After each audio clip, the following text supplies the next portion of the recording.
রাহুল, আজ তোর পড়া নেই? না বাবা, আজকে তো পড়া নেই। আরে বাইরে যা বৃষ্টি হচ্ছে এর জন্য দাদা ছুটি দিয়ে দিয়েছে।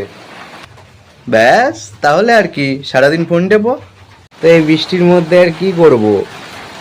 কেন, তোর মার হাতে হাতে হেল্প কর। আচ্ছা বাবা, তুমি যে আমার কথা বলছো, তুমি বলো তো তুমি লাস্ট কবে মাকে হেল্প করেছো? কি? আমার মুখে মুখে কথা? তোর এত বড় সাহস! এই তোমরা থামো তো, অনেকক্ষণ থেকে তোমাদের কথা শুনছি। তোমরা যখন আমাকে নিয়ে এতই ভাবো তাহলে রান্নাঘরে বাসন রাখা আছে, বাসনটা মেজে ঘরটা পরিষ্কার করে দিও। বলছি যে মা, আজকে কি রান্না হবে গো? কেন, আজ কি তোর বাবার বিয়ে আছে নাকি যে অন্য কিছু রান্না হবে? রোজ যা রান্না হয় আজও তাই রান্না হবে। বলছি যে একটু চা করে দেবে। শোনো, আমি কিন্তু তোমার কাজের লোক না, ঠিক আছে? আমার এখন অনেক কাজ আছে, তুমি করে খাও গা তোমার চা। হ্যাঁ বল, তুই যেন কি বলছিলি?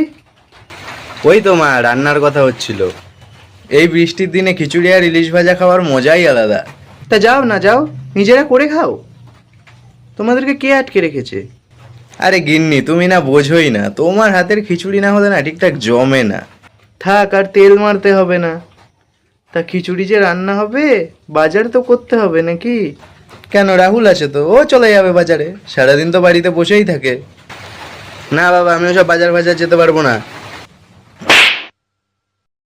শুনে রাখ, আজকে যদি তুই বাজারে না গেছিস তাহলে আজকে তোর খাওয়া বন্ধ। ঠিক আছে, যাচ্ছি যাচ্ছি।